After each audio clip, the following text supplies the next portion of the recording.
Salut à tous, c'est Hugo de la chaîne NSS. Pas besoin de vous expliquer ce que l'on va faire aujourd'hui, vous l'avez vu dans le titre, et avec cette introduction, vous avez très bien compris qu'on va passer d'un rush normal à un rush en VHS. Aujourd'hui, on revient donc un petit peu plus sur Premiere Pro, où on va faire de l'étalonnage, on va vraiment donner un style graphique à notre image, et comme vous l'avez vu, on va retourner dans les années 70-80 pour faire une image en VHS, donner un look vraiment rétro. Alors certains diront qu'aujourd'hui, on a des bonnes caméras, c'est dommage de retourner en arrière, mais parfois pour des besoins techniques, pour des scènes, pour des flashbacks, ça peut être intéressant d'avoir cette technique-là sous la main. Vous n'avez pas besoin d'un matériel particulier, vous pouvez prendre un rush complètement normal. Comme vous le voyez actuellement, la moitié de l'écran est en normal, l'autre moitié est en VHS, donc il n'y a absolument pas besoin d'avoir une caméra d'époque. Et surtout, bien évidemment, je vais vous apprendre à recréer tout ça sur Premiere Pro. Vous allez voir, pour créer un style VHS, il n'y a vraiment rien de compliqué, c'est simplement quelques effets à combiner. Premièrement, dans votre fenêtre effet, vous allez venir chercher l'effet couleur lumétrie que vous glissez-déposez, je vous le donne en 1000, sur votre image. Alors là, pour le coup, j'ai pris une image juste pour le tuto, mais vous pouvez le mettre sur une vidéo,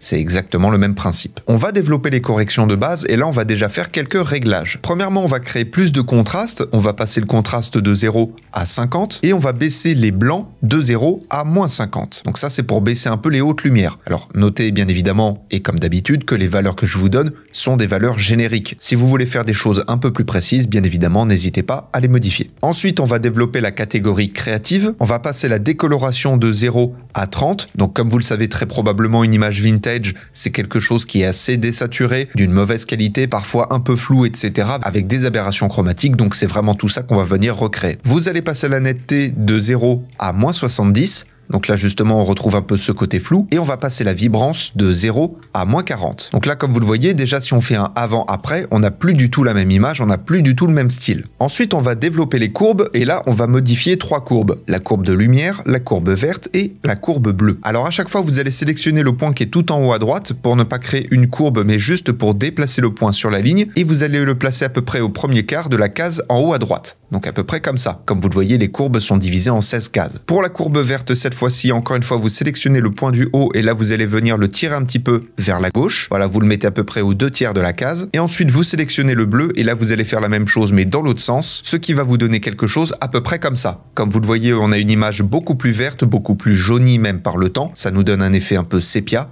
Et c'est exactement l'effet qu'on veut venir rechercher. Enfin, et ce sera tout pour l'effet couleur lumétrie, vous allez juste développer les vignettes et passer le gain de 0 à moins 1. Le vignettage, c'est ce qui va assombrir justement les côtés de notre image. Quand je l'active et que je le désactive, on voit vraiment la différence. Ensuite, dans votre fenêtre effet, vous allez venir taper flou et venir glisser-déposer l'effet flou par couche. Alors le flou par couche, comme vous le voyez, on va pouvoir ajouter du flou en fonction des 3 couches de couleur primaire, le rouge, le vert, le bleu, et également sur la couche alpha. Cet effet-là, on va l'utiliser 2 fois pour créer des aberrations chromatiques, une fois à l'horizontale et une fois à la verticale. Donc pour l'instant, on passe la dimension de flou de horizontale et verticale à horizontale seulement. Et vous allez passer le rouge de 0 à 20. Donc là, quand on zoome dans notre image, on voit qu'on a le rouge qui ressort un peu plus, on voit qu'on a vraiment ces aberrations chromatiques. Si je fais activer et désactiver l'effet, on voit vraiment qu'il y a un décalage des couches. Ensuite, vous allez appliquer donc une seconde fois ce même effet. Cette fois-ci, la dimension de flou, vous allez la passer de horizontale et verticale à seulement verticale. Vous allez passer le rouge de 0 à 15 et le bleu de 0 à 30. Alors là, c'est déjà un peu plus discret, mais comme vous le voyez notamment ici, on a du bleu et du jaune qui se rajoutent. Encore une fois, si j'active et désactive, on voit bien la différence. Donc ça, c'est vraiment ce qui va nous donner un côté VHS, un côté vintage, un côté ancien. C'est vraiment ces aberrations chromatiques-là qui sont récurrentes sur les objectifs de l'époque. Ensuite, on va venir récupérer un petit peu de netteté parce que là, on n'y voit quand même pas grand-chose.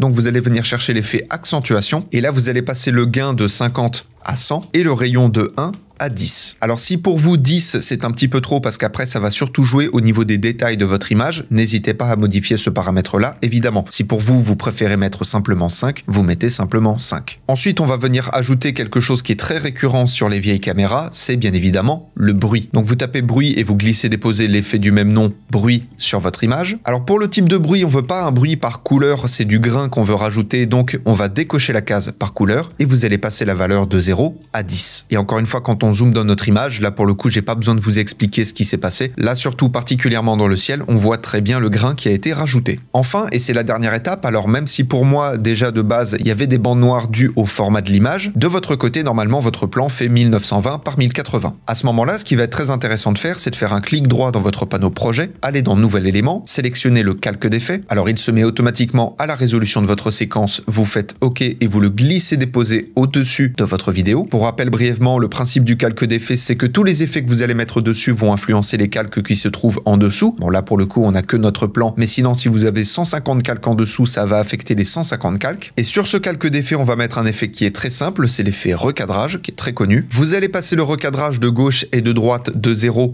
à 12,5. Alors pour ma part, je suis obligé de les mettre un tout petit peu plus pour que ça recadre mon image, sinon vous n'allez pas voir la différence. Et ensuite, vous allez passer les contours progressifs de 0 à 10 pour avoir justement ce côté flou sur le cadrage, et à ce moment-là, vous avez votre effet. Comme d'habitude, ce qui est intéressant avec les tutos, c'est de connaître, de comprendre les effets pour les réutiliser dans d'autres contextes. Aujourd'hui, on a fait l'effet VHS, mais il y a des effets qu'on a utilisés qui sont utilisables dans d'autres contextes, pour d'autres techniques graphiques. Bref, la présentation des effets et leur utilité va bien plus loin que l'effet traité aujourd'hui. Mais bon, ceci étant dit, ne vous inquiétez pas, même si je fais beaucoup d'After Effects en ce moment, je continue à faire du Premiere Pro, j'en fais un peu moins effectivement ces dernières semaines, mais je n'abandonne pas Premiere Pro, c'est juste que quand on regarde le nombre de tutos, il y a un peu plus de Premiere Pro que d'After Effects, donc j'essaie de rééquilibrer aussi ça un petit peu. Et en attendant les prochains tutos, apprenez, utilisez et progressez dans vos montages. Je vous fais des bisous et à plus.